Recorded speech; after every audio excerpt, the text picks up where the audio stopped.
ठीक है, तो अभी हम लोग क्या देखने वाले हैं, potential energy of a dipole kept in uniform electric field. तो स्टार्ट करो, हेडिंग लगाओ, पोटेंशियल एनर्जी of a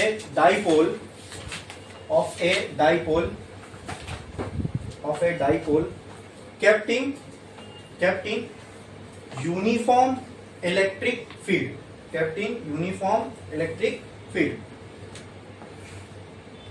लिखा आपने इतना। तो सबसे पहले दोस्तों मुझे डाइपोल तो रखना यूनिफॉर्म इलेक्ट्रिक फील्ड में, तो उसके लिए सबसे पहले मुझे क्या चाहिए, डाइपोल को किस में रखना है, इलेक्ट्रिक फील्ड में तो रखना है, लेकिन वो कैसी होगी, यूनिफॉर्म। और मैंने आपको बताया यूनिफॉर्म इलेक्ट्रिक फील्ड कैसी दिखती है, याद है ना, parallel, equidistance and same direction. नहीं, कितना बज रहा है,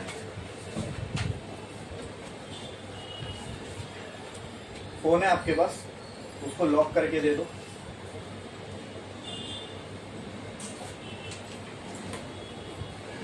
देखो उस पे कितना बज रहा है, तो 7:15 को आप अंदर आना, 7:16 हुए तो फिर वो 10 मिनट। हेडिंग लगाए सबने, potential energy of A kept in uniform electric. तो सबसे पहले क्या बनाना पड़ेगा, तो कैसे बना uniform electric field, straight parallel equidistance line, electric field line represents uniform electric field, straight parallel equidistance. ठीक है, समझ में आ गया, ये क्या हो गई, इलेक्ट्रिक फील्ड लाइंस। बोलो क्लियर है, इसमें किसी को कोई डाउट है, ये समझ में आया, ठीक है। अब इसके अंदर रखना है अपने को डाइपोल, क्या रखना है, what is a dipole, two equal and opposite charge separated by very small distance. तो यहाँ पे मैंने रख दिया ये एक चार्ज, ये दूसरा charge, let this be plus Q, let this be minus. इतना क्लियर है, हाँ। ये जो सेपरेट हुए हैं, ये डिस्टेंस कितना होगा, 2L के बराबर, वो हमने देख चुके हैं, ठीक है। अच्छा, नाउ टेल मी कि अगर ये इलेक्ट्रिक फील्ड का डायरेक्शन ऐसे है तो पॉजिटिव चार्ज कहाँ रखा होगा, राइट में कि लेफ्ट में, वेरी गुड, तभी तो इलेक्ट्रिक फील्ड लाइन यहाँ से आउटवर्ड जा रही है, समझ में आया। तो ये यहाँ पे पॉजिटिव चार्ज रखा होगा, बना नहीं रहा हूँ, समझ, अंडरस्टूड है, वो इलेक्ट्रिक फील्ड लाइन इसकी, यहाँ पॉजिटिव होगा और इसका मतलब यहाँ नेगेटिव मान के चल सकते हैं हम लोग, क्लियर है। अच्छा, आप मुझे बताओ दोस्तों, अगर यहाँ पर पॉजिटिव चार्ज रखा हुआ है, ठीक है, तो उस पॉजिटिव चार्ज की वजह से इस वाले चार्ज पे फोर्स लगेगा, रिपल्शन होगा, इस वाले चार्ज को रिपल्शन महसूस होगा, तो इसके वजह से ये कहाँ जाएगा, ये साइड जाएगा।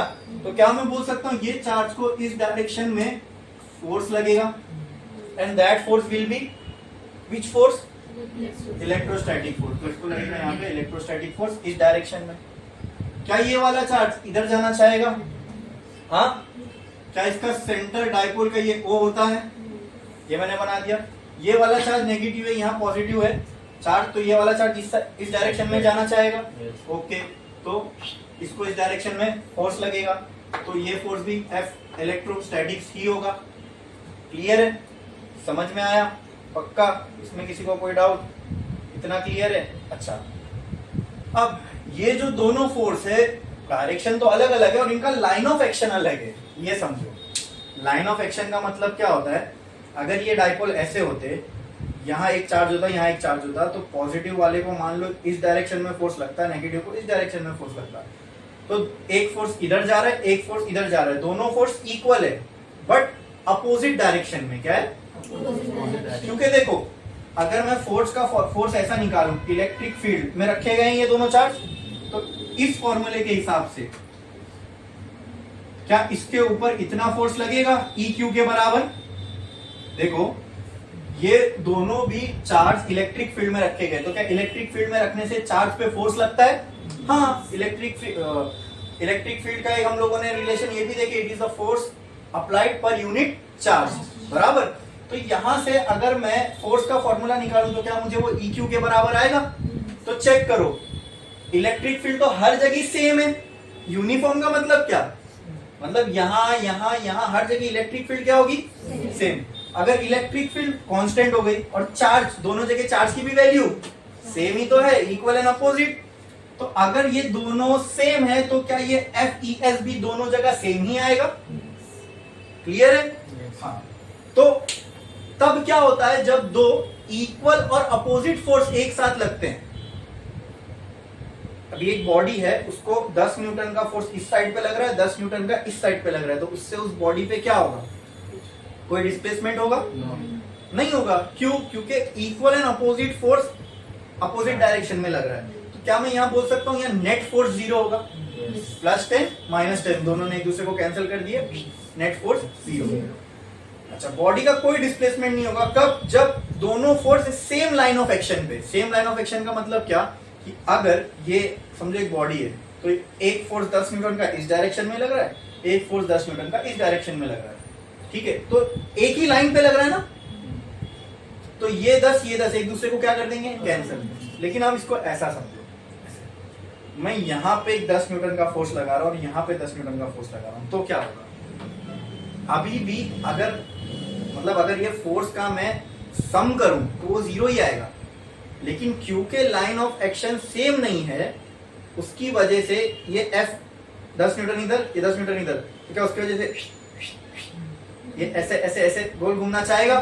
हाँ, चाहेगा? बोलो, चाहेगा कि नहीं? गोल घूमेगा ऐसे। तो will it try to perform rotational motion?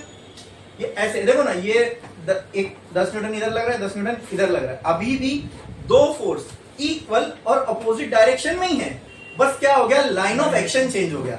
मतलब एक फोर्स इधर लग रहा है, एक फोर्स इधर लग रहा है, पहले दोनों एक ही लाइन में लग रहे थे। आई बात समझ में? तो ये फोर्स इसको यहां ले जाना चाहेगा, ये फोर्स इसको यहां ले जाना चाहेगा, तो क्या इसके जैसे समझ में आ रहा है? हाँ, होगा, ऐसा होगा। आपको भी ये चीज हजम हो रही है, आपके इमेजिनेशन में भी ये ऐसे ही हो रहा है। हाँ, ठीक है। तो this is not linear motion. ये कौन सा मोशन है? Rotational motion. ये चीज रोटेट कर रही है। क्या कर रही है? रोटेट कर रही है। अब रोटेशन करवाने के लिए ना दोस्तों फोर्स नहीं लगता है, वहां फोर्स अंदर छुपा हुआ है, ठीक है? लेकिन हम ये नहीं बोलते यहां तुमको दिख रहा है ना फोर्स, यहां तुमको दिख रहा है ना फोर्स है, ठीक है? तुम बोलोगे ये फोर्स से घूमा सर। नहीं नहीं नहीं, ये फोर्स से नहीं घूम रहा है। कोई भी चीज को रोटेट करवाने के लिए जो चीज लगती है उसको बोलते हैं टॉर्क। क्या बोलते हैं? क्या बोलते हैं? क्या बोलते हैं? और लिखते हैं टॉर्क्यूई, इसको बोलते हैं टॉर्क, ठीक है? ये स्पेलिंग है उसकी, टॉर्क। इसको रिप्रेजेंट करते हैं ये सिंबल से। इस सिंबल का नाम है टाउ, ठीक है? टाउ, टाउ इंग्लिश में लिखोगे तो ऐसा लिखेगा टाउ, लेकिन उसको बोलते हैं टाउ, बोलते हैं टॉ भी बोलते हैं, ठीक है? तो वो जो सिंबल है वो क्या रिप्रेजेंट कर रहा है, उससे अपने को लेना देना है। तो वो सिंबल टॉ क्या रिप्रेजेंट करता है? टॉर्क को। किसको? टॉर्क। तो कोई भी चीज को अगर रोटेट करवानी है यू नीड टॉर्क, और टॉर्क बनता है फोर्स और डिस्प्लेसमेंट से, फोर्स और डिस्टेंस से। मतलब टॉर्क बनाने के लिए आपको चाहिए फोर्स, लेकिन सिर्फ फोर्स नहीं, सिर्फ फोर्स नहीं, ठीक है? मैं इसका आपको एग्जांपल भी दूंगा, आपको इजीली समझ में आएगा, ठीक है? तो चलो, क्या मैं बोल सकता हूं दोस्तों, यहां से यहां तक का जो डिस्टेंस है ये L होगा, और यहां से यहां तक का जो डिस्टेंस है ये भी L होगा। ये हमने देख चुके हैं ना, और टोटल डिस्टेंस 2L होता है, ये हमको मालूम है। क्या इसमें किसी को कोई डाउट है? ठीक है। तो मैंने क्या कहा, कोई चीज को अगर रोटेट करवाना है so you need torque, you need. और टॉर्क का जो जग जाहिर फॉर्मूला है, मतलब जो सिंपलेस्ट फॉर्मूला है टॉर्क का, दैट इज फोर्स इनटू सिर्फ डिस्टेंस नहीं, फोर्स इनटू डिस्टेंस सब पढ़ाते हैं, ठीक है? Force into perpendicular distance. ये बेसिक चीज, ये बारीक चीज, ये छोटी चीज सही और गलत का फैसला करती है। बोर्ड में नहीं इसका इतना फर्क पड़ेगा। कहां पे? जब आप कॉम्पिटिटिव एग्जाम में बैठोगे ना, तब ये छोटी चीजें ही जो है रैंक्स डिसाइड करती है। हाँ, वहाँ रिजल्ट नहीं, रैंक्स। एक एक मार्क्स से कई सौ रैंक पीछे हो जाते हैं, पता है ना। हाँ, पिछले साल तो 720 पे ही 60 लोग थे, तो सोचो एक मार्क्स कम होने पे कितने सौ रैंक पीछे चले जाते होंगे। तो ये छोटे छोटे कंसेप्ट है, ये अपने को मालूम होना चाहिए। तो टॉर्क में जो डिस्टेंस हम लेते हैं ना, that should be perpendicular distance. कौन सा डिस्टेंस होता है वो? परपेंडिकुलर डिस्टेंस ही होगा वो, उसके अलावा कोई नहीं। परपेंडिकुलर वाला डिस्टेंस ही लेना है टॉर्क में, समझे? तो कैसा, कहां से परपेंडिकुलर? फोर्स से परपेंडिकुलर। कहां से? फोर्स से। कोई एक चीज, कोई एक पॉइंट को पिवट कर दो। पिवट का मतलब क्या होता है? फिक्स कर दो, फिक्स। अभी जैसे मान लो अगर ये पंखे को मुझे घुमाना है, तो कोई भी ये लॉजिकली समझ सकता है कि इसको बीच से फिक्स करना पड़ेगा, तभी वो ऐसे गोल गोल गोल गोल घूमेगा। अगर मैं इसको ब्लेड को फिक्स कर दूं तो क्या सही से घूमेगा? नहीं, वो बराबर बीच में पिवट कर, उसको बोलते हैं पिवट करना। मतलब मैं टर्म्स बता रहा हूं आपको, वो जो अभी जैसे आम भाषा में बोल दिया फिक्स कर दिया, तो वही फिजिक्स के टर्म्स में उसको क्या बोलते हैं? हमने उसको वहां पे पिवट कर दिया। क्या कर दिया? पिवट। जैसे मान लो मैंने एक स्ट्रिंग लिया, एक धागा लिया, उसके नीचे एक पत्थर बांधा, उसको ऐसे उंगली में पकड़ा और मैं उसको ऐसे गोल गोल घुमा रहा हूँ। तो ये जो मैंने उंगली में पकड़ा, मतलब मैंने उसको उंगली में क्या कर दिया? पिवट कर दिया, यानी वहां फिक्स कर दिया। अब क्या मैं बोल सकता हूँ? इस पॉइंट के अबाउट ये गोल गोल चक्कर काटेगा, मतलब ये उसका सेंटर होगा। और इस, तो उसके सेंटर के, ये सेंटर मान के अगर ये घूम रहा है, तो इसको मैं ऐसा बोल सकता हूँ, ये जो स्टोन है इस पॉइंट के अबाउट रोटेशन परफॉर्म कर रहा है। जैसे ये फैन इस सेंटर के अबाउट रोटेशन परफॉर्म कर रहा है। मान लो ये फैन के ब्लेड पे आपने क्ले लिया, क्ले छोटा सा क्ले का ऐसा गोला बनाया और फैन की ब्लेड के ऊपर वहां चिपका दिया।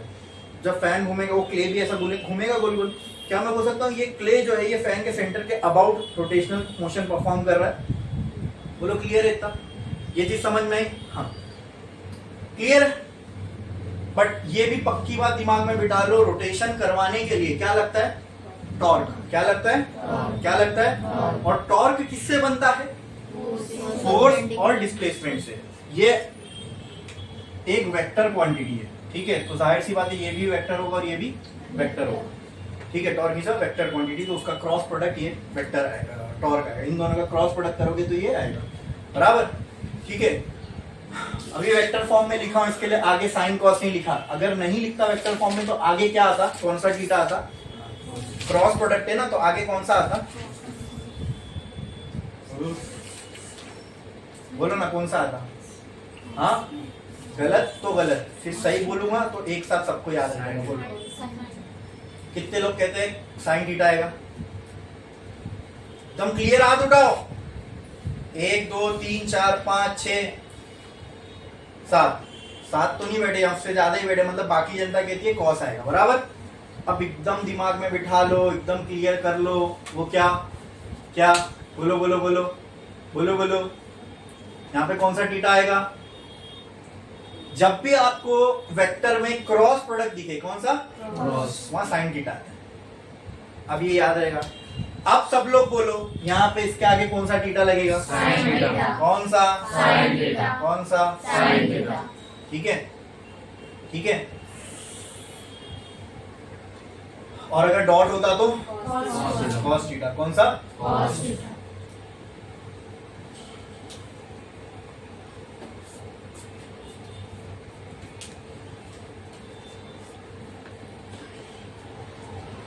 बाहर क्यों रुके थे?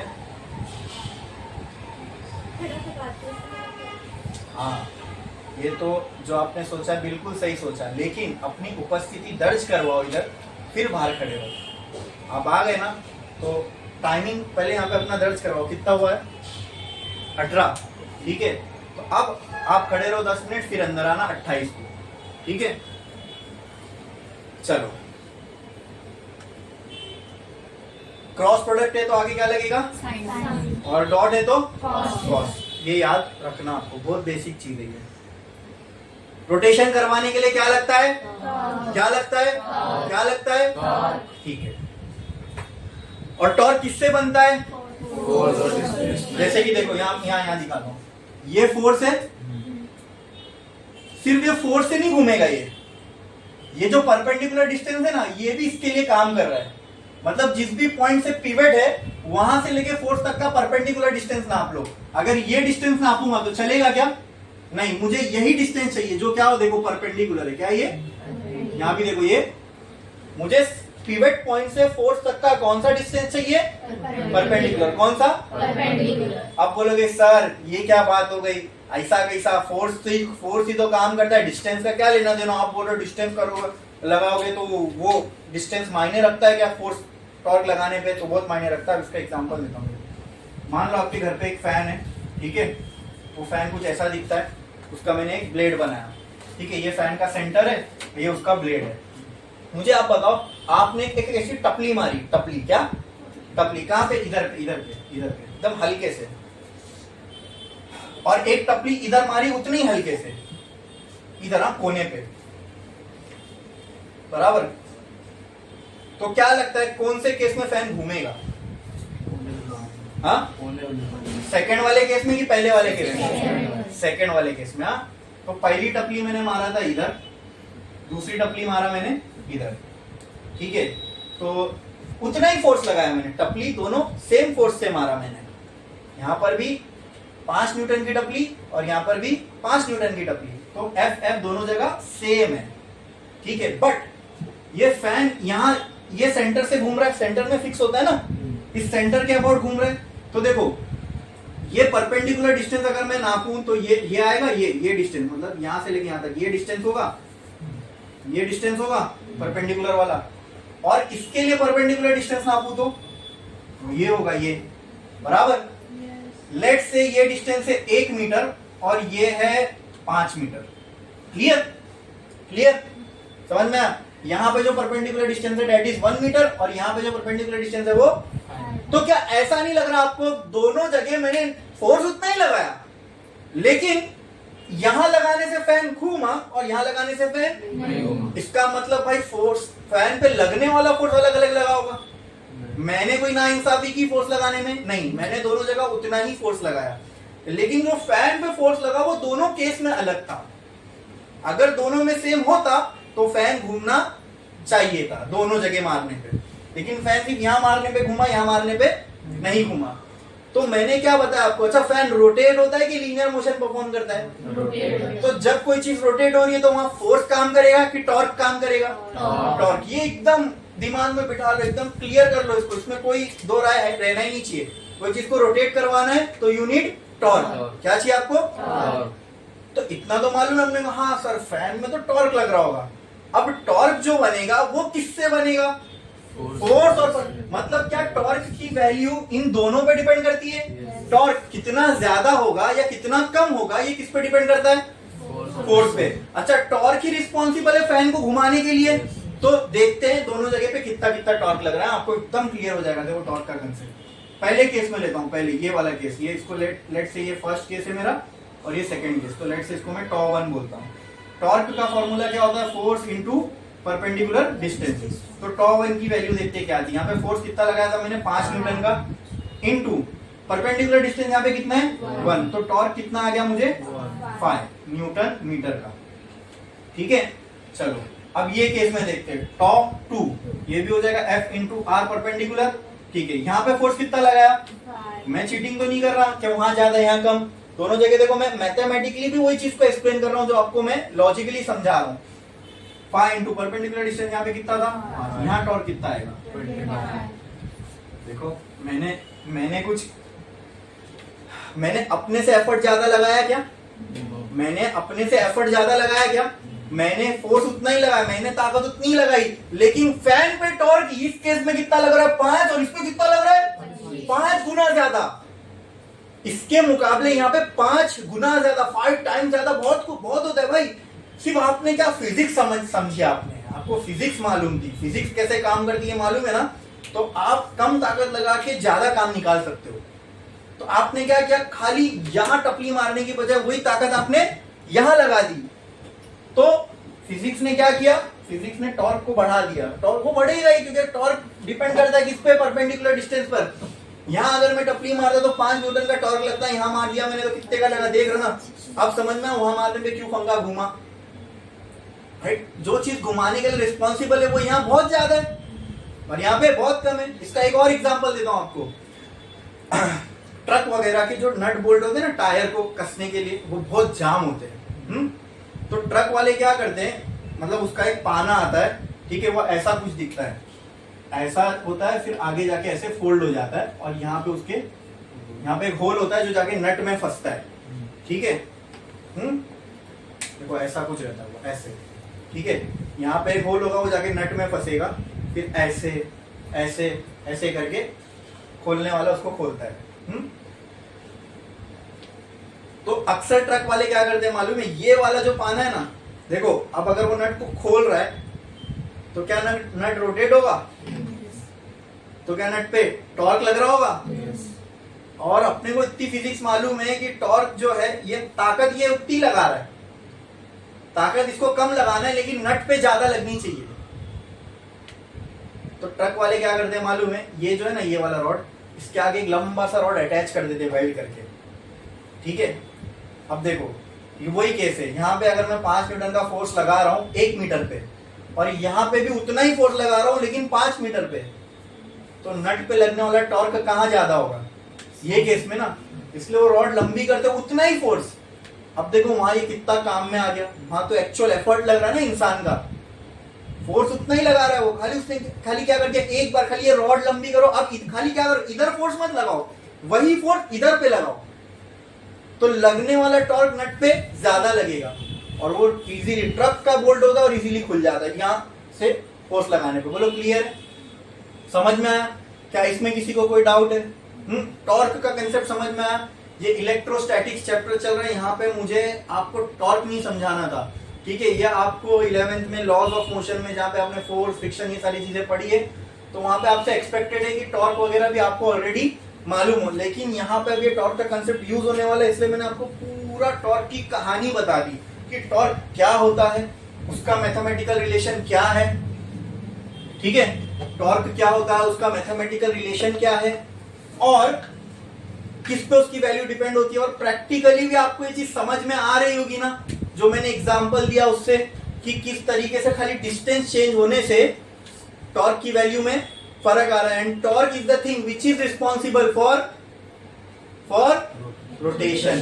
किसके लिए रिस्पॉन्सिबल है, बोलो क्लियर है, बोलो क्लियर है, समझ में आया। अच्छा, तो वही चीज मैं आपको समझाने जा रहा था, यहाँ पे भी वही होने वाला है। यहाँ पे आप बताओ क्या होने वाला है, ऐसी समझ लो, ये पेन है, इसके ऊपर एक पॉजिटिव चार्ज रखा है, इसके नीचे एक नेगेटिव चार्ज रखा है, पॉजिटिव वाले पे यहाँ फोर्स लग रहा है, नेगेटिव वाले पे यहाँ फोर्स लग रहा है, तो ये क्या परफॉर्म करेगा, लीनियर मोशन की कौन सा रोटेशनल मोशन। और जब भी कोई चीज रोटेशनल मोशन परफॉर्म करती है तो वहां पे क्या लगता है, फोर्स लगता है, टॉर्क लगता है। तो यहाँ पर भी पिक्चर में क्या आने वाला है, इसलिए पूरी टॉर्क की कहानी समझाया, क्योंकि यहाँ पर आपको क्या, किससे आप डील करने वाले हो, टॉर्क से। अब आप में से जिसको मालूम होगा टॉर्क क्या है, जिसको नहीं मालूम होगा क्या है, लेकिन अब तो पक्का है कि सबको मालूम है टॉर्क क्या होता है, ठीक है। पूरी ब्रीफ में टॉर्क की कहानी समझा दिया, प्रैक्टिकल एग्जाम्पल से समझा दिया, टॉर्क कैसा है उसको अपन अपने एडवांटेज में कैसे यूज कर सकते हैं।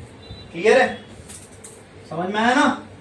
हाँ, तो चलो अब यहाँ क्या लगने वाला है दोस्तों, टॉर्क क्या लगने वाला है, कौन सा मोशन परफॉर्म होने वाला है यहाँ पे, कौन सा रोटेशन,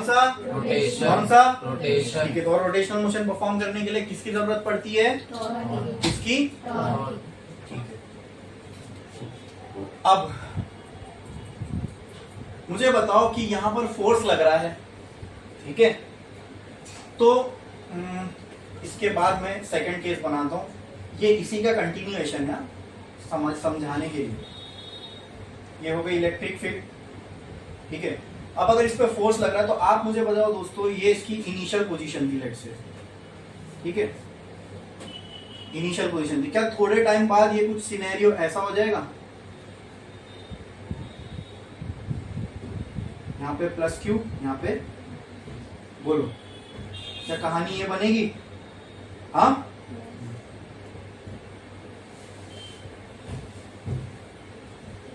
बोलो क्लियर है। yes. अगर इस पे फोर्स लग रहा है इस डायरेक्शन में, समझ में आ रहा है कि नहीं आ रहा है, अगर इस पे फोर्स लग रहा है इस डायरेक्शन में, तो क्या थोड़ी टाइम बाद ये ऐसा हो जाएगा, अरे होएगा, yes. नहीं होएगा, होएगा पक्का, ठीक है। तो लेट्स से यहाँ पर जो इसका डिस्प्लेसमेंट है, अब इसका डिस्प्लेसमेंट भी जो है ना, ये लीनियर हो रहा है, क्या लीनियर हो रहा है, एक मिनट, आप लोग बाहर आओ, दोनों में बाहर आओ, ध्यान से आप जाओ, मतलब ध्यान से जाना, ठीक है, ताकि वो गिरे नहीं। आगे लो, आराम से जाओ, कोई टेंशन नहीं।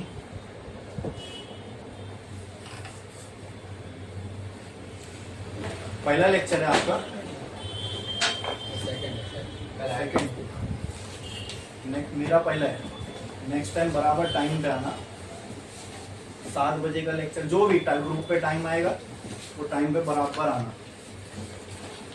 आज पहला लेक्चर है तुम्हारा, इसके लिए तुमने कोई ट्रेडिशन फॉलो नहीं करवाया मैंने, वरना ये लोग जानते हैं लेट आने पे क्या करना होता है।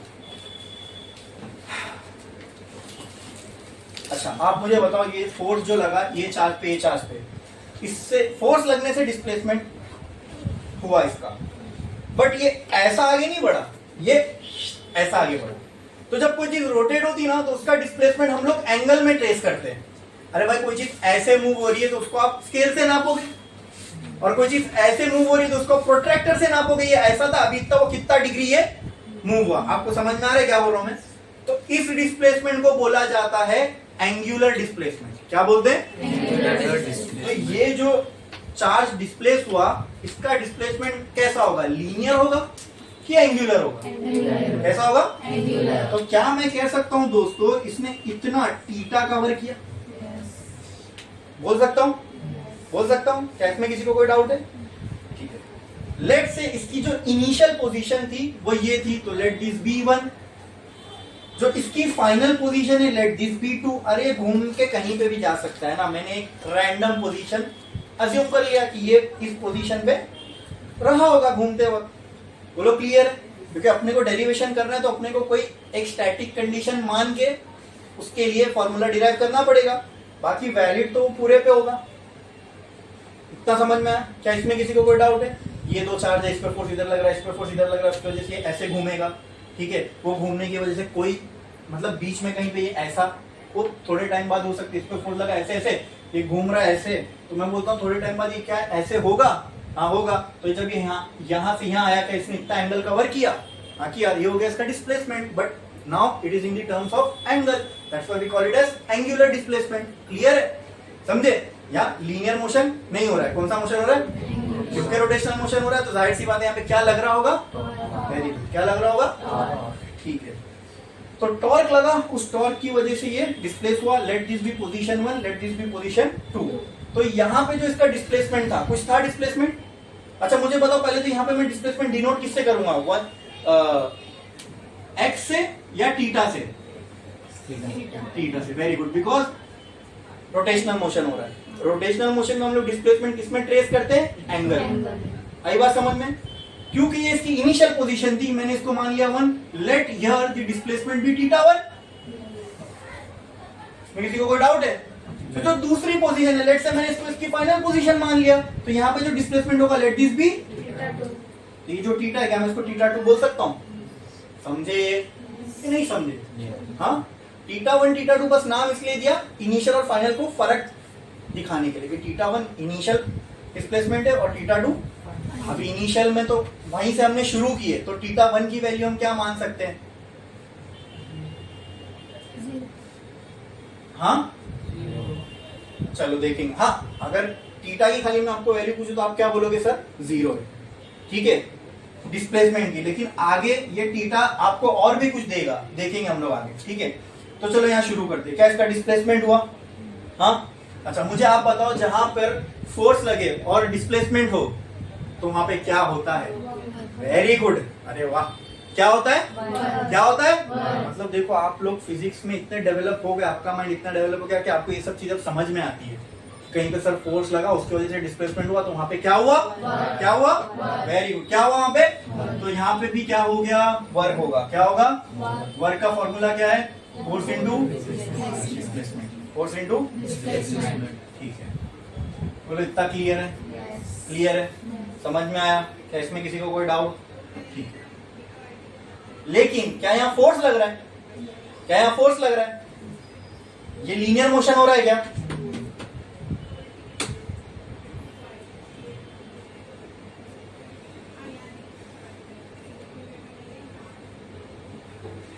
यहाँ लीनियर मोशन हो रहा है, कौन सा मोशन हो रहा है, रोटेशनल, कौन सा, रोटेशनल, कौन सा, रोटेशनल, तो जो काम लीनियर मोशन में फोर्स करता है, ठीक है, वही रोटेशनल में कौन करता है, कौन करता है, कौन करता है, कोई चीज को यहाँ से यहाँ मूव करना है तो आपने उस पर क्या लगाया, फोर्स, लेकिन कोई चीज को ऐसा करना है तो यहाँ पे क्या लगाना पड़ेगा, तो जो काम लीनियर मोशन में फोर्स करता है वही काम रोटेशनल में, तो अब यहाँ पे रोटेशनल मोशन हो रहा है ना, तो फोर्स का काम कौन करेगा, कौन करेगा, कौन करेगा, वेरी गुड।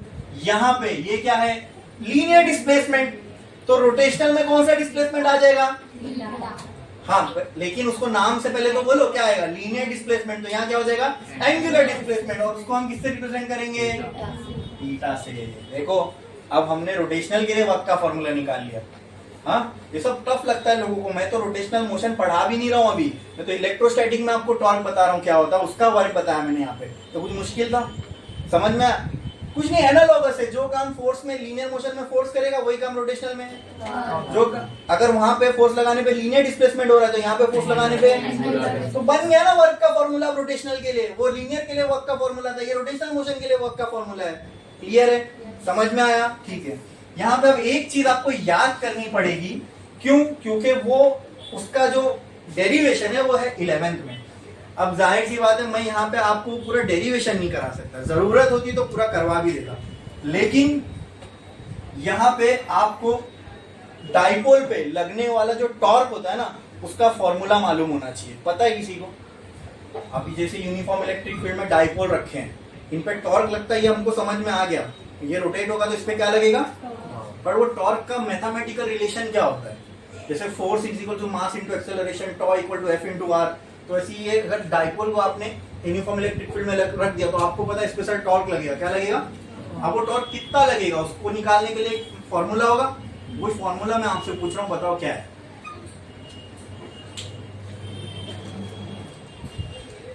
बताओ क्या है, हार गए, हार गए, हार गए, हार गए, मैं बताऊं, तो जो टॉर्क का फॉर्मूला ना दोस्तों, वो 11th में आप लोगों को उसका पूरा डेरिवेशन है, जैसे अभी ये मैं डेरिवेशन आपको करा रहा हूँ ना, ये पूरी सिनेरियो समझा के, ऐसी 11th में पूरा उसका डेरिवेशन है, तो जब उसको सॉल्व करोगे ना, तो डाइपोल अगर इन यूनिफॉर्म इलेक्ट्रिक फील्ड में रखा गया है तो उस पर लगने वाले टॉर्क का फॉर्मूला आता है P E sine theta. What is P, ये आप जानते हो, ये मैंने बताया, what is P, very good, क्या है पी, ये जानते हो ना, हाँ।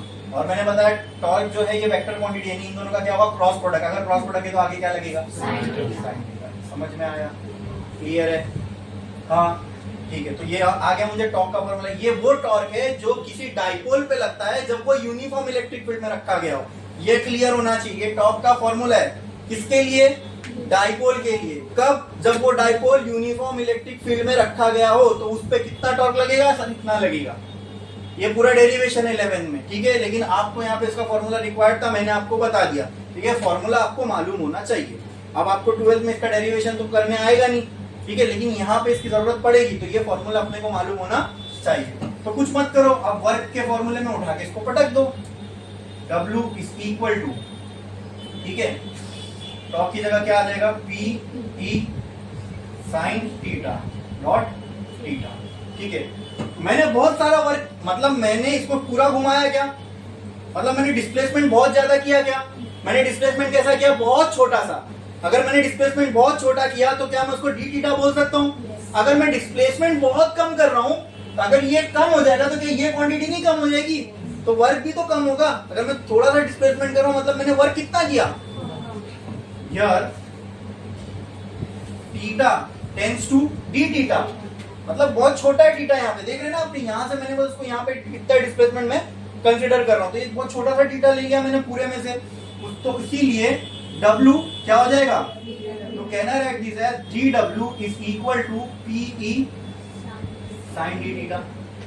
तो इतना क्लियर है, ये समझ में आया क्या, इसमें किसी को कोई डाउट है, हाँ पक्का क्लियर है, हाँ यहाँ तक किसी को कोई भी डाउट, अरे समझा अच्छे से, ठीक है। लेकिन हम लोगों को तो वर्क पूरे का निकालना है, हम लोगों को छोटा सा वर्क नहीं चाहिए, हमको पूरे सिस्टम का वर्क चाहिए, तो इसको क्या करेंगे, क्या करेंगे, क्या करेंगे?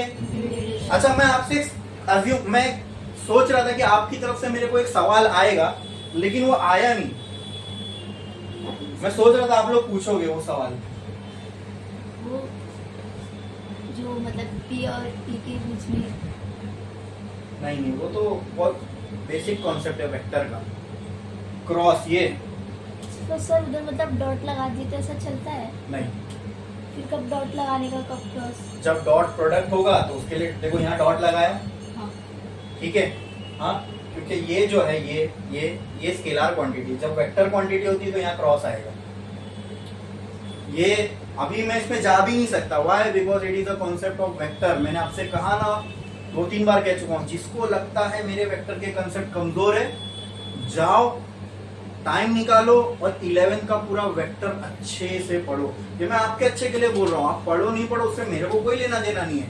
यहाँ जितने कंसेप्ट रिक्वायर्ड है वो तो मैं बता दूंगा, लेकिन अगर आपको फिजिक्स को अच्छे से समझना है ना, तो 11 के 2 चैप्टर में हमेशा बोलता हूँ, 11th वालों को भी बोलता हूँ, जब 12th में आ जाते हैं मैं तब भी बोलता हूँ, क्योंकि बहुत से बच्चे मेरे से नहीं 11th पढ़े हुए रहते हैं। ठीक है, मैं जब पढ़ाता हूँ तो मैं उस पर बहुत इम्फोसाइज करता हूँ और प्रॉपरली उसके मतलब कोई उसमें डाउट नहीं बाकी रहे, उस तरीके से मैं समझा देता हूँ। बट जो जिन्होंने नहीं पढ़ा है तो उनके लिए मैं एकदम क्लियरली बोलता हूँ कि 2 चैप्टर, यूनिट्स एंड मेजरमेंट और वेक्टर, और सबसे ज्यादा वेक्टर, ये दोनों चैप्टर के जो कंसेप्ट है ना अपने एकदम क्लियर रखो। इससे तुमको फिजिक्स अच्छे से समझ में आएगा। मैं उस चैप्टर की बात नहीं कर रहा हूँ, उससे तुमको फिजिक्स अच्छे से समझ में आएगा। अगर वेक्टर तुमको अच्छे से समझ में आना तो बहुत जगह इसकी रिक्वायरमेंट होती है।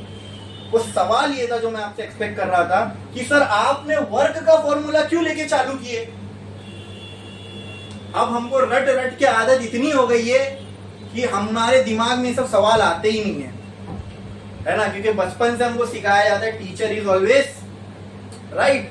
और कभी स्कूल में टीचर से डाउट पूछ लिए तो ऐसा जलील करते कि साला अगली बार पूछने की हिम्मत ही ना हो। किसी को बेइज्जत होना पसंद है क्या? हाँ, अभी किसी एक को 60 के सामने जलील किया जाए तो किसी को बेइज्जत होना पसंद नहीं है, और रहते तो बच्चे ही है, तो उस वजह से अगली बार उस बच्चे की हिम्मत ही नहीं होती पूछने की, पूछूंगा। लेकिन इसमें क्या होता है, वो अपनी कमी छुपा रहे होते हैं कि एक बार किसी एक को चिल्ला दे, दूसरा हिम्मत ही नहीं करेगा पूछने की। तो ये इतने बेसिक सवाल होते हैं ना, मतलब फिजिक्स आप इसी से समझ सकते हो कि जब ये छोटी छोटी चीजें आपके दिमाग में आएगी कि क्या सर हमने वर्क से क्यों शुरू किए, टेक्स्ट बुक में ऐसी है, ऐसे लिख के आएंगे तो मार्क्स मिलेगा, कोई नहीं काटेगा तुम्हारे मार्क्स, काटेगा क्या? हाँ, मैंने आपको शुरुआत में ही जब मेरा पहला लेक्चर था एक चीज बताया था ना, बोला था ना, पूछोगे नहीं तो सीखोगे कैसे, है ना। कोई चीज सीखने के लिए जब तक तुम्हारे अंदर वो क्यूरियोसिटी नहीं पैदा होगी, डाउट्स नहीं आएंगे, समझ ही नहीं पाओगे। तो चलो मैं बता देता हूँ कि क्यों मैंने वर्क से शुरू किया। Work is a form of, और हमने हेडिंग क्या डाली है, तो हमको एक्चुअल में जो रिलेशन निकालना है वो किसका निकालना है, टॉर्क का निकालना है कि एनर्जी का निकालना है? तो जब एनर्जी का रिलेशन निकालना है तो एनर्जी का टर्म भी तो होना चाहिए। और क्या हमने पॉइंट चार्ज में ये देखा था, जो हम वर्क करके लेके आते हैं चार्ज के ऊपर, वही किसमें कन्वर्ट हो जाता है, वही किसमें कन्वर्ट हो जा रहा था, कौन सी energy, potential energy of charge में। याद है कि नहीं याद है? हाँ, कितना बड़ा बड़ा उसके ऊपर मैंने एक्सप्लेनेशन किया था, धीरे धीरे लेके आओ, काइनेटिक एनर्जी में कोई एनर्जी नहीं जाना चाहिए। तो जितना वर्क हम इनफाइनाइट से कर रहे थे चार्ज को पी पॉइंट पे लेके आने के लिए, वो डेरिवेशन में, वो सारा का सारा वर्क चार्ज की कौन सी एनर्जी में कन्वर्ट हो जा रहा था। और निकालना क्या है, क्या निकालना है, क्या निकालना है, क्या निकालना है? तो क्या चार्ज पे वर्क करूंगा तो वही वर्क आगे जाके पोटेंशियल एनर्जी में स्टोर हो जाएगा चार्ज की। अब समझ में यहाँ क्यों वर्क का रिलेशन लेके चल रहे हैं अपन, समझे? समझे क्या नहीं? अब इतना बेसिक समझा रहा हूँ ताकि एकदम क्लैरिटी आ जाए हर चीज की। हाँ, एकदम अच्छे से समझ में आया। रटा तो नहीं रहा ना मैं कि ये रट लो बस यहाँ से हुआ। मैंने वर्क से शुरू किया, तुम भी वर्क से शुरू करो। तो मैंने वर्क से शुरू किया तो मेरी भी तो कोई रीजन रहा होगा इसको वर्क से शुरू करने का।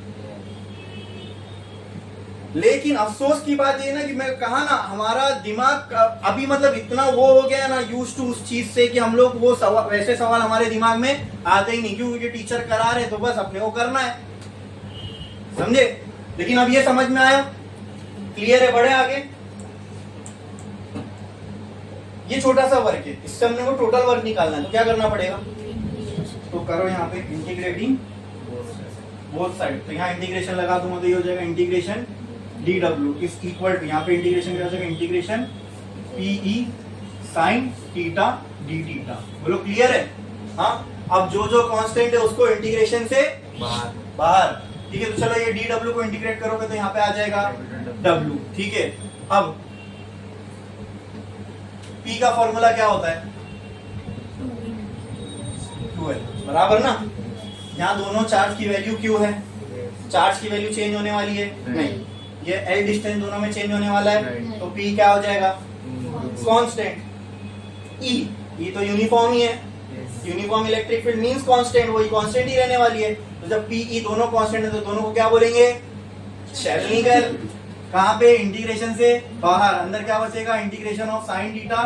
अब इसको लिमिट दे दो, लिमिट दे दो, इनिशियल डिस्प्लेसमेंट जो ये थीटा की लिमिट दोगे ना भाई, किसके रेस्पेक्ट में इंटीग्रेट कर रहे हो, थीटा के, तो लिमिट भी किसकी आएगी, तो इनिशियल कंडीशन क्या यहाँ पे आएगी, लोअर लिमिट यहाँ आएगी। तो थीटा शुरुआत कहाँ से किए थे, इनिशियली थीटा 1 से, थीटा 1 हमने इनिशियल डिस्प्लेसमेंट माना, और फाइनल वाले को थीटा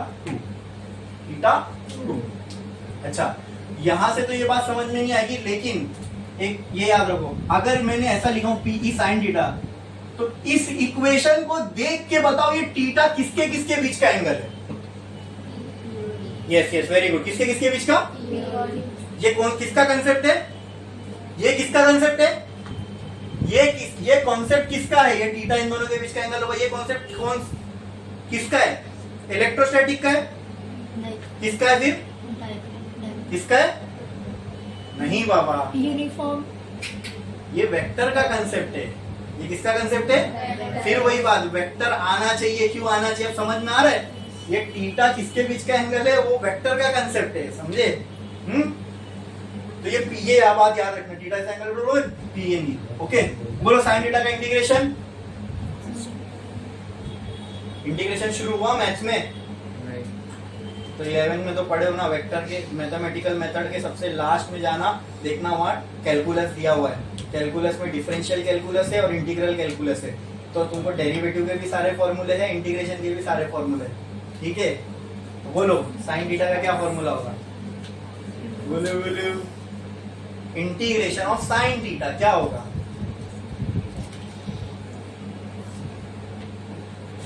बोलो बोलो, हार गए, कुछ मिलता भी नहीं है मेरे को, तो आ जाए।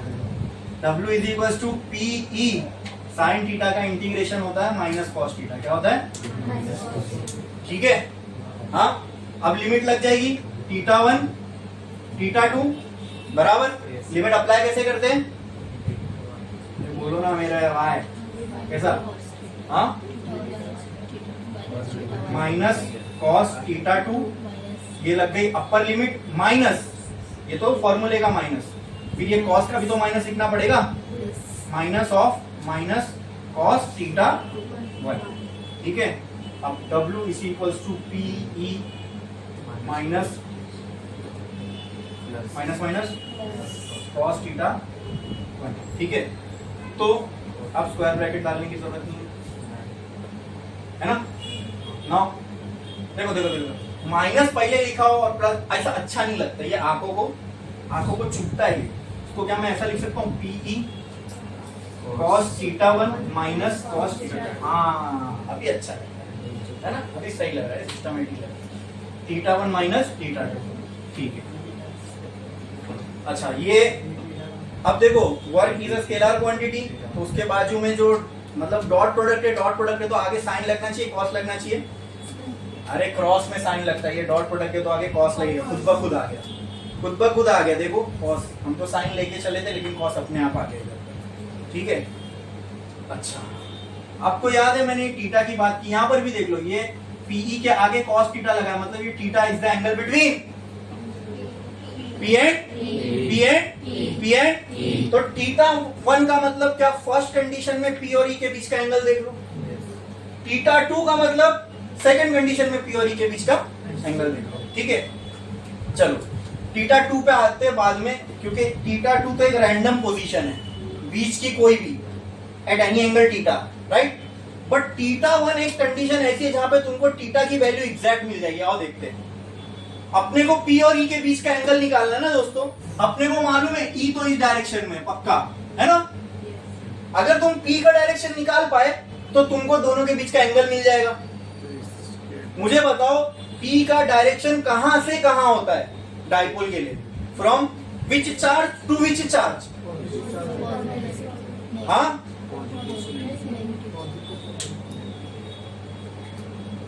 कर दिए बलंडर। हाँ, तो पॉजिटिव से नेगेटिव नहीं तो एक ही तो बचा, नेगेटिव से पॉजिटिव, और कोई थोड़ी ना है। हाँ, ये देखो छोटी छोटी बातें, ऐसा नहीं होना चाहिए। अब ये पिछले लेक्चर में पढ़ाया हुआ भूल जा रहे हो, ये तो एकदम बेसिक कंसेप्ट है। ऐसे भूलोगे तो कैसे चलेगा? अगले साल फरवरी तक याद रखना है ये, ठीक है। अगले साल अगले लेक्चर में नहीं याद रहना तुम लोग को, मतलब रिवीजन नहीं हो रहा है, ठीक है। कोई चीज को कॉन्स्टेंटली याद रखना है तो you need to revise it, समझे। तो P का जो डायरेक्शन होता है, मैंने लिखाते टाइम ही बताया था, एरो भी बनाया था, फ्रॉम नेगेटिव टू, मतलब यहां से यहां पे किसका डायरेक्शन होगा? P वेक्टर का। तो देखो ये हो गया P का डायरेक्शन, ये हो गया E का डायरेक्शन। अब बताओ इन दोनों के बीच में एंगल कितना है? 90। और ये कौन सी पोजीशन थी? 1। तो थीटा 1 क्या मैं बोल सकता हूँ 90 है। तो कहना है say here theta 1 equal to, तो कहना है write W is equal to PE cos 90 minus cos theta 2।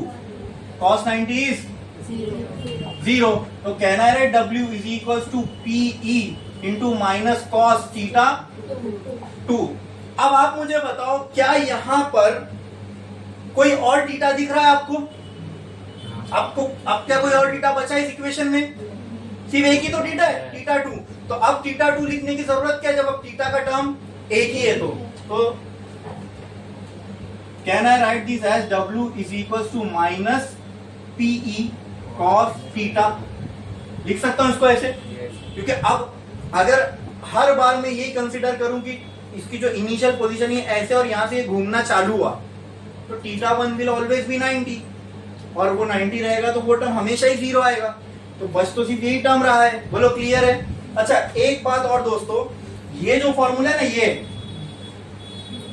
मैं आप लोगों का ध्यान इस पर आकर्षित करना चाहता हूं, ठीक है, केंद्रित करना चाहता हूं। उसका रीजन ये है कि कभी कभी क्वेश्चन में, ठीक है, कभी कभी न्यूमेरिकल क्वेश्चंस में आपको थीटा की, तो ये फाइनल फॉर्मूला ये आ गया अपने को, ये वर्क है, इतना वर्क किया मैंने इस डाइपोल पे, कितना वर्क किया मैंने? इतना। यही वर्क किसमें कन्वर्ट हो जाएगा? तो यही हो गया पोटेंशियल एनर्जी का फॉर्मूला, खत्म। PE cos थीटा आ गया हमको पोटेंशियल एनर्जी का formula. This is the potential energy of dipole kept in a, आ गया पोटेंशियल एनर्जी का फॉर्मूला। लेकिन इसमें थीटा कितना है? एक ही थीटा का टर्म है। अब क्वेश्चन ऐसा आएगा आपको जिसके अंदर थीटा के 2 टर्म्स दिए रहेंगे, तो आप बोलोगे सर ने तो गलत पढ़ा है। अपने को जो सर ने फॉर्मूला पढ़ा उसमें थीटा का टर्म कितना था? 1। यहाँ पे कितना आ रहा है? क्वेश्चन में कितना दिया है? 2। कुछ तो गड़बड़ है दया। तो उसके लिए मैं आपको बता के रख रहा हूँ, अगर थीटा के 2 टर्म आएंगे ना तो ये फॉर्मूला यूज करो। है तो ये भी उसी का फॉर्मूला ना, वर्क का फॉर्मूला, मतलब पोटेंशियल एनर्जी का फॉर्मूला है। जब थीटा की 2 वैल्यू दी, इसका मतलब आपको देखो, ये जो थीटा है ना, ये दोनों 2 डिस्प्लेसमेंट का मतलब फाइनल माइनस इनिशियल का डायरेक्ट डिफरेंस है। अगर एक थीटा दिया मतलब दोनों डिस्प्लेसमेंट का आपको डिफरेंस डायरेक्ट दे दिया। लेकिन अगर 2 एंगल के अलग अलग वैल्यू दी है, मतलब आपको इनिशियल पोजीशन और फाइनल पोजीशन दिया है, आपको खुद निकालना है फिर। तो 2 थीटा दिया रहेगा तो फॉर्मूला ये यूज करना, 1 थीटा दिया रहेगा तो यही वाला फॉर्मूले से आ जाएगा। बोलो क्लियर है? आ गया formula, minus PE cos theta. बोलो इतना क्लियर है? समझ में आया? यही था पोटेंशियल एनर्जी। ये आ गई ना पोटेंशियल एनर्जी, किसकी आई? डाइपोल की। कब? जब ये यूनिफॉर्म इलेक्ट्रिक फील्ड में रखा गया हो, ठीक है। अब खत्म नहीं हुआ है, इसकी दो कंडीशन हमको समझना है, ठीक है, एक स्टेबल और एक अनस्टेबल। अब बोर्ड में जगह बची नहीं तो पहले ये लिख लो, उसके बाद आगे का करेंगे फटाफट साफ।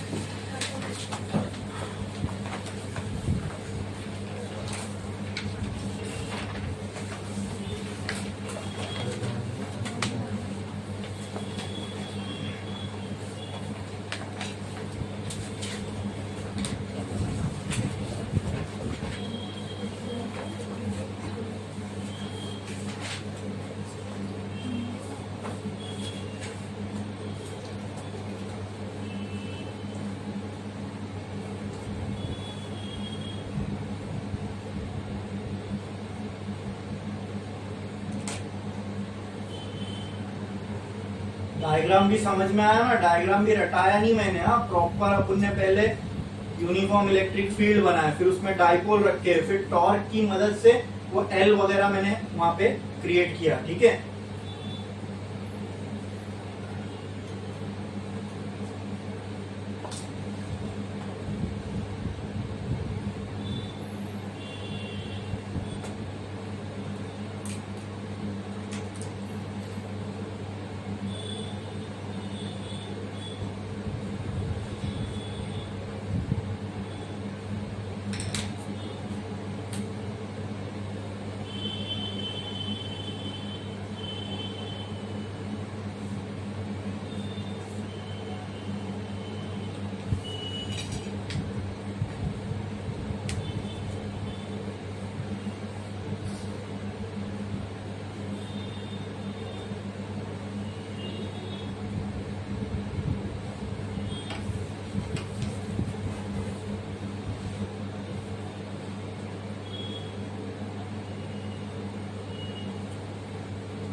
अब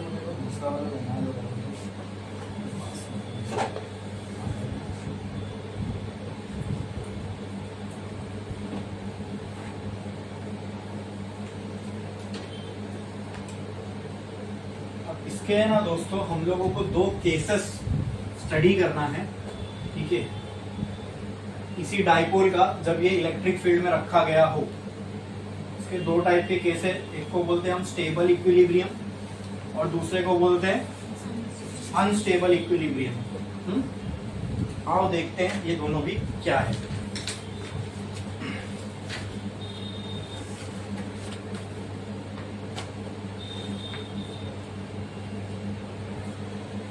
आप मुझे ये बताओ, ये हमने सिनेरियो देखा था, ये थी यूनिफॉर्म इलेक्ट्रिक फील्ड। हाँ, उसमें चार्ज कुछ ऐसा रखा हुआ था, यहाँ प्लस क्यू था, यहाँ इलेक्ट्रिक फील्ड का डायरेक्शन ये है, इसका मतलब पॉजिटिव चार्ज इधर रहा होगा, नेगेटिव इधर रहा होगा। पॉजिटिव से क्या होगा, रिपेल, मतलब इस पे फोर्स इस डायरेक्शन में लगेगा। नेगेटिव पॉजिटिव से क्या होगा, अट्रैक्ट, मतलब इस पे फोर्स इस डायरेक्शन में लगेगा। बोलो क्लियर है? हाँ, अब मैं आपसे एक सवाल पूछता हूँ, क्या एक वक्त ऐसा आएगा कि जब ये, बताना मुझे, हाँ, पॉजिटिव से रिपेल करेगा, क्या एक वक्त ऐसा आएगा जब ये कुछ ऐसा हो जाएगा? हाँ, अब इसके ऊपर यहाँ पे फोर्स लग रहा होगा इस डायरेक्शन में, और इसके ऊपर यहाँ पे फोर्स लग रहा होगा इस डायरेक्शन में, ठीक है। अब जैसे इंसान अपनी जिंदगी में हर कोई स्टेबल होना चाहता है ना, कि मैं अच्छा कमाऊं, अच्छा घर रहे, अच्छे फैमिली वाले रहे और सुकून से जिंदगी कटे, इसको बोलते हैं लाइफ में स्टेबिलिटी आना। तो नेचर भी स्टेबिलिटी को पसंद करती है। ये जो चार्ज है जो इलेक्ट्रिक फील्ड में रखा गया है, ये भी कैसे रहना चाहता है, स्टेबल, सुकून में।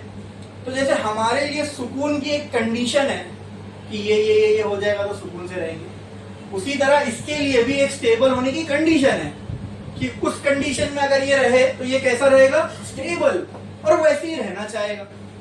अब आओ देखते हैं, क्या पॉजिटिव से दूर रहना चाहता है, क्या नेगेटिव पॉजिटिव के पास रहना चाहता है? तो दोनों के लिए ये सिनेरियो फेवरेबल, एकदम परफेक्ट है। देखो, सबसे दूर ये यहीं रह सकता है, सबसे नजदीक इससे यहीं रह सकता है। समझ में आ रहा है? तो कहना से ये जो कंडीशन है डाइपोल की, ये सबसे स्टेबल कंडीशन है इलेक्ट्रिक फील्ड में इसके लिए, बराबर। हाँ, तो ये तो हो गया स्टेबल।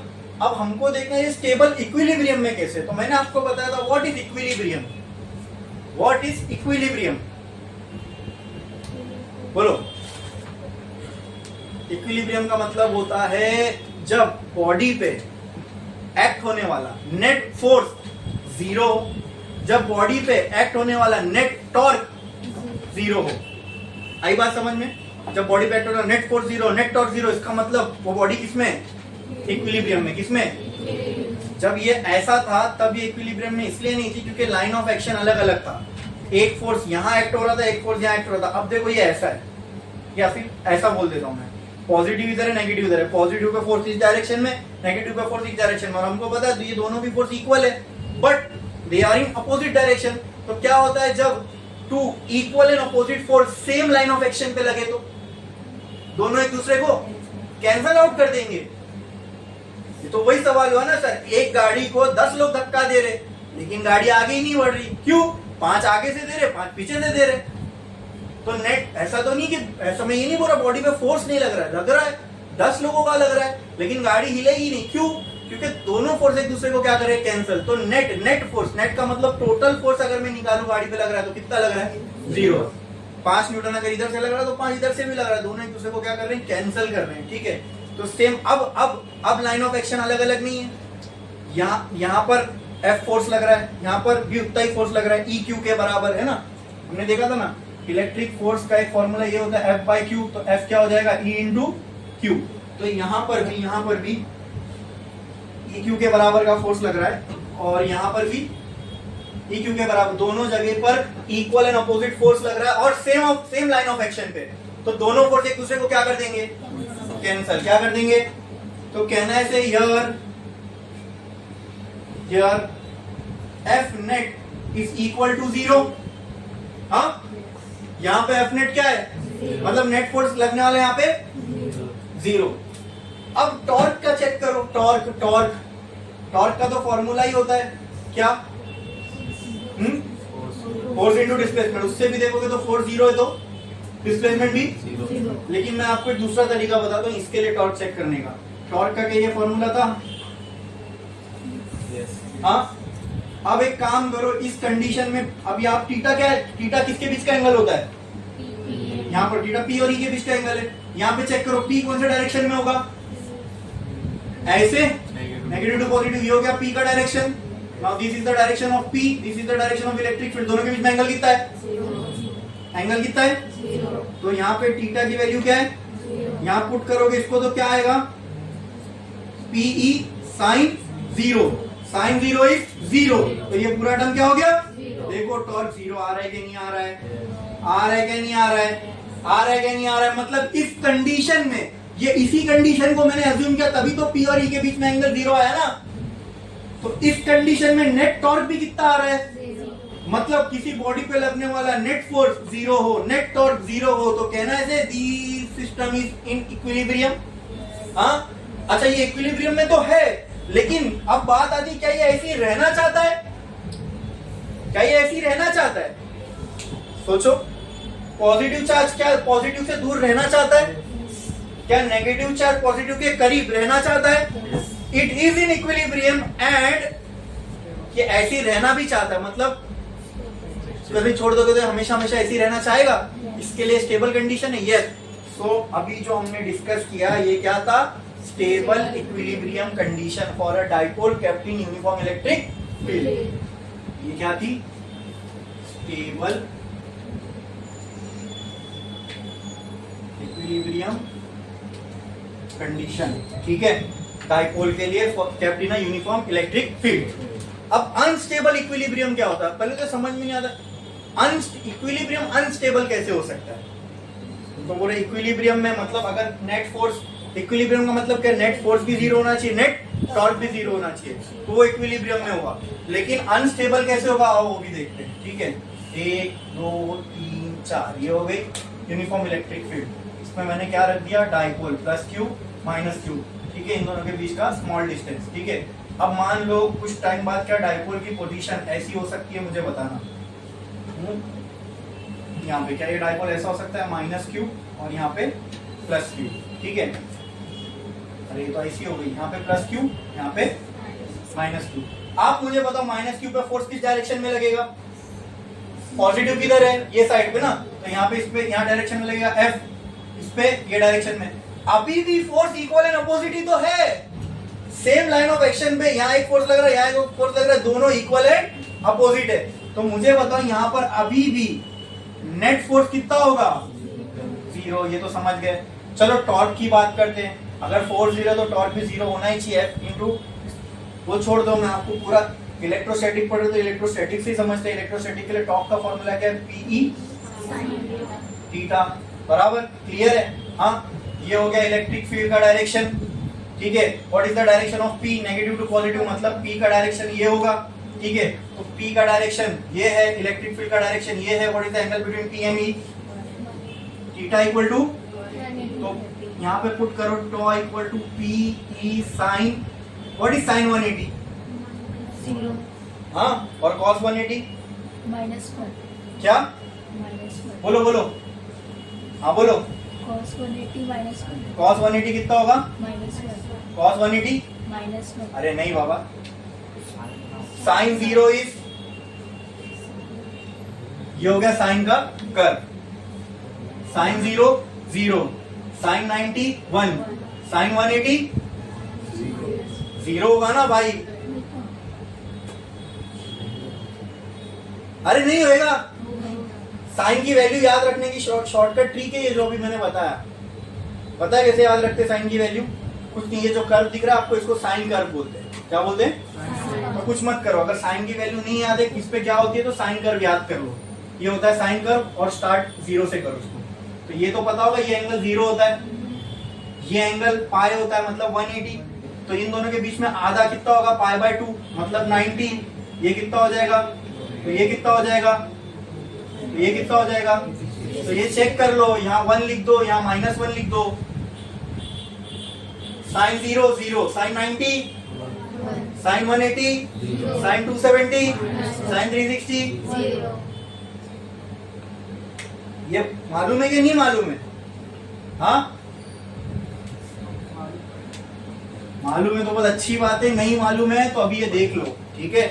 ये शॉर्टकट ट्रिक है, साइन को याद रखनी, इसी तरह आप कॉस को भी याद रख सकते हो, उसका भी एक कर्व बनता है, ठीक है। तो ये क्या हो जाएगा, तो ये पूरा टर्म, तो क्या यहाँ पर भी नेट फोर्स 0, नेट ऑफ 0 आ रहा है, तो क्या इस इक्विलिब्रियम की कंडीशन को सेटिस्फाई कर रहा है? तो दिस इज इक्विलिब्रियम। बट आप सोचो, क्या पॉजिटिव पॉजिटिव के पास रहना चाहता है? क्या नेगेटिव पॉजिटिव से दूर रहना चाहता है? तो ये इसके लिए फेवरेबल कंडीशन नहीं है, इसको इधर आना है, इसको उधर जाना है, बराबर? समझ में आया? तो दिस इज अनस्टेबल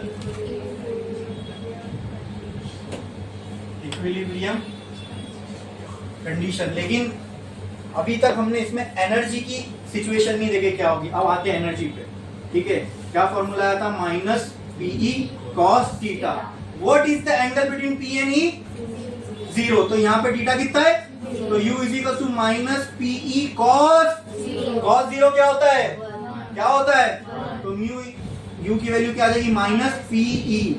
अरे क्या बात है, यहाँ पे पोटेंशियल एनर्जी जो है 0 नहीं आ रही है। पोटेंशियल एनर्जी 0 आ रही है क्या? लेकिन पोटेंशियल एनर्जी तो है, लेकिन माइनस में। इसमें अभी देखो, एक आदमी के पास बहुत ज्यादा एनर्जी है तो भागेगा, दौड़ेगा, घूमेगा, फिरेगा, 100 चीजें करेगा। उसके बाद एनर्जी 0 हो गई, कुछ नहीं, तो अपने मतलब एक जगह बैठ गया, समझ लो, खड़ा भी नहीं हो सकता, एकदम 0 एनर्जी होगी, बैठ गया। एनर्जी माइनस में चली गई तो पड़ जाएगा। अब मतलब वहां से वो हिल ही नहीं सकता, क्योंकि एनर्जी 0 नहीं, अब तो क्या एनर्जी। तो इस सिनेरियो में इसके पास जो एनर्जी है वो कैसी है? नेगेटिव है। कैसी है? मतलब इसको एनर्जी ना चाहिए ना ये यहां से हिलना चाहता है। अरे तभी तो इसको हमने क्या लिखा है? क्या लिखा है? तो ये इस चीज को जस्टिफाई भी कर रहा है ना, इसके पास नेगेटिव है, लेके करेगा भी क्या वो? अब एक बार इंसान को जिंदगी में सब कुछ मिल गया, बोला आप कुछ नहीं चाहिए, अब तुम उसको लाखों करोड़ों रुपया दे दो, फिर भी वो उसके लिए कोई मायने नहीं रखता। क्यों?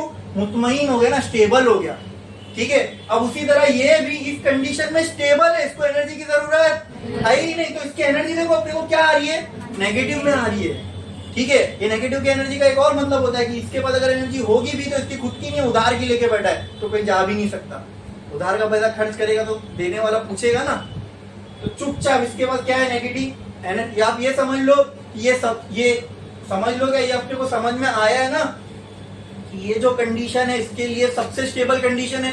पॉजिटिव पॉजिटिव से दूर, नेगेटिव पॉजिटिव के नजदीक, यहाँ से हिलना चाहेगा नहीं, तो इसके पास एनर्जी हो नहीं, उसको फर्क पड़ेगा। मतलब ये समझ लो इसको एनर्जी की जरूरत नहीं है। क्यों नहीं जरूरत है? क्योंकि इसको यहाँ से हिलना ही नहीं है। इसलिए देखो इसकी एनर्जी क्या आ रही है, इसलिए हम इसको क्या बोल रहे हैं? स्टेबल हो गया, उसको एनर्जी चाहिए ही नहीं। इसकी एनर्जी उल्टा क्या है?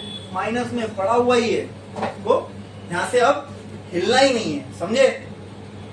अब इसको ये सिनेरियो देखो, नेगेटिव इधर है, पॉजिटिव इधर है। क्या पॉजिटिव पॉजिटिव के करीब रहना चाहता है?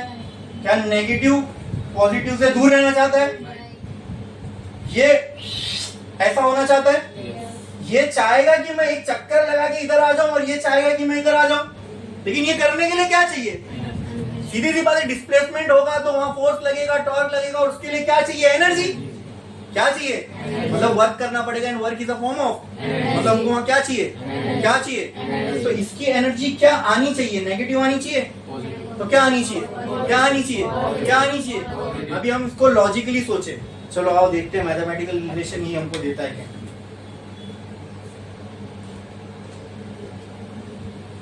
हम तो सोच के चले ना, अब देखते देगा कि यहाँ पे theta is the angle between, तो यहाँ पे पी और ई के बीच का एंगल कितना था? 180। और थीटा इक्वल टू, तो u is equal to minus PE cos 180। What is cos 180? हाँ, कॉस 180 होता है ये माइनस, क्या हो गया? ओहो, इसके पास पोटेंशियल एनर्जी इस कंडीशन में कितनी आ रही है? पीई आ रही है, लेकिन पॉजिटिव में। क्या इसको इस वक्त एनर्जी चाहिए? क्यों? क्योंकि इसको रोटेशन परफॉर्म करना और क्या अचीव करना है? तो वो अगर इसको स्टेबल होना है, हर इंसान, अरे हर एक की जद्दोजहद यही है ना कि भाई मैं स्टेबल हो जाऊं, तो इसको भी होना है। अब इसको होना है अगर स्टेबल, तो इसके लिए इसको क्या लगेगी? तो यहाँ पर नेगेटिव एनर्जी होना चाहिए कि एनर्जी पॉजिटिव में होना चाहिए? मतलब जीरो हो सकती है एनर्जी? नहीं हो, जीरो होगी तो फिर वो एनर्जी अवेलेबल ही नहीं रहेगी इसके पास जिससे ये स्टेबल हो पाए। तो यहाँ पे जो एनर्जी होना चाहिए कैसी होना चाहिए? पॉजिटिव। बराबर क्या आ रही है? हमने तो सोचा था, लेकिन क्या मैथमेटिकल इक्वेशन से वो पूरी प्रॉपर आ रही है? समझ में आया? तो ये एनर्जी यूटिलाइज करेगा और कहाँ रोटेट होके कहाँ चला जाएगा? स्टेबल इक्विलिब्रियम में। तो वहां पे फिर इसकी एनर्जी क्या हो जाएगी? समझ में आया? बस हमको ये समझना था कि इस सिचुएशन में इसके पास एनर्जी नेगेटिव नहीं होनी चाहिए ना जीरो होनी चाहिए। तो क्या वो लॉजिकली भी लग रहा था हमको कि नहीं होनी चाहिए? क्यों नहीं होनी चाहिए? क्योंकि अभी अनस्टेबल है। इसको स्टेबल होना है तो इसको यहाँ आना है, इसको यहाँ आना है, और वो करने के लिए क्या चाहिए? एनर्जी। तो यहाँ पे हम ना नेगेटिव एनर्जी अफोर्ड कर सकते हैं ना जीरो, तो एनर्जी यहाँ होनी चाहिए। और कैसी होनी चाहिए? पॉजिटिव में। तो क्या आ रही है? ये सारी तो पूरी बात सेंस बन गई। इतनी एनर्जी लेगा, रोटेट होकर स्टेबल इक्विलिब्रियम में जाने की कोशिश करेगा। समझे?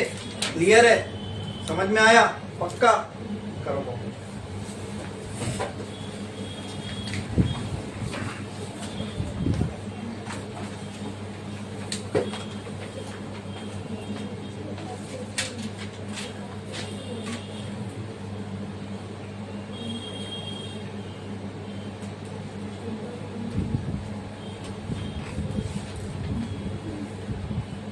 और एक चीज देखो आप, इस केस में भी फोर्स टॉर्क दोनों जीरो था, बट एनर्जी नेगेटिव में थी। वहां पर भी फोर्स टॉर्क दोनों जीरो है, लेकिन एनर्जी पॉजिटिव में।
लिख के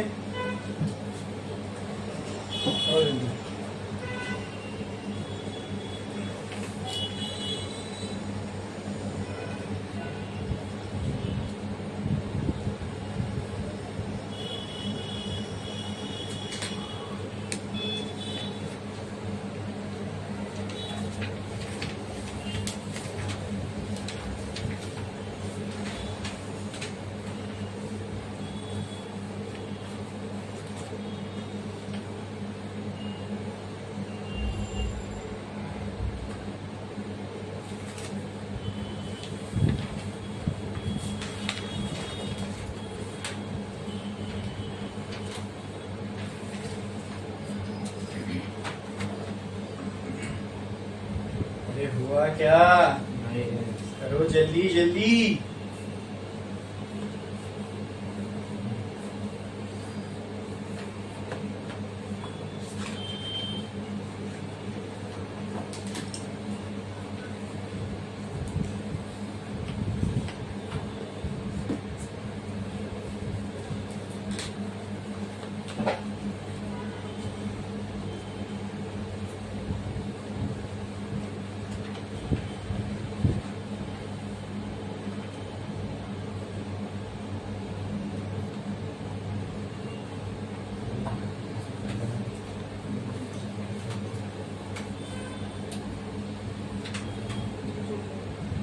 हो गया? कितने लोग का बाकी है? अब यहाँ पर अपना अगर ये चैप्टर जो है ना आपके सिलेबस में इसका नाम सिर्फ इलेक्ट्रोस्टैटिक्स है। अगर आप एंट्रेंस में देखो या सीबीएसई एनसीईआरटी की टेक्स्ट बुक में देखोगे तो इसका नाम है इलेक्ट्रोस्टैटिक्स एंड कैपेसिटेंस। तो इसमें एक पार्ट इलेक्ट्रोस्टैटिक्स है, फिर एक पार्ट कैपेसिटर का है। और capacitor is a device which works on the principle of electrostatics. समझे? कैपेसिटर एक डिवाइस है जो ये इलेक्ट्रोस्टैटिक्स के प्रिंसिपल्स पे काम करता है। ठीक है, तो अब हमारा वही पार्ट शुरू होने जा रहा है। मैंने क्या कहा, आपके सिलेबस में इसको सिर्फ इलेक्ट्रोस्टैटिक नाम दिया गया, वरना आप एंट्रेंस में एनसीईआरटी में देखोगे तो इस चैप्टर को इस तरीके से बोला जाता है, इलेक्ट्रोस्टैटिक्स एंड कैपेसिटेंस या इलेक्ट्रिक फील्ड एंड कैपेसिटेंस। तो इलेक्ट्रोस्टैटिक का पार्ट तो हमारा खत्म हो गया, अब यहाँ से हमारा कैपेसिटर शुरू होने वाला है। ठीक है, तो हम देखेंगे, तो वो एक पूरा फ्रेश टॉपिक है, उसको अच्छे से समझेंगे, लेकिन एक छोटे से ब्रेक के बाद।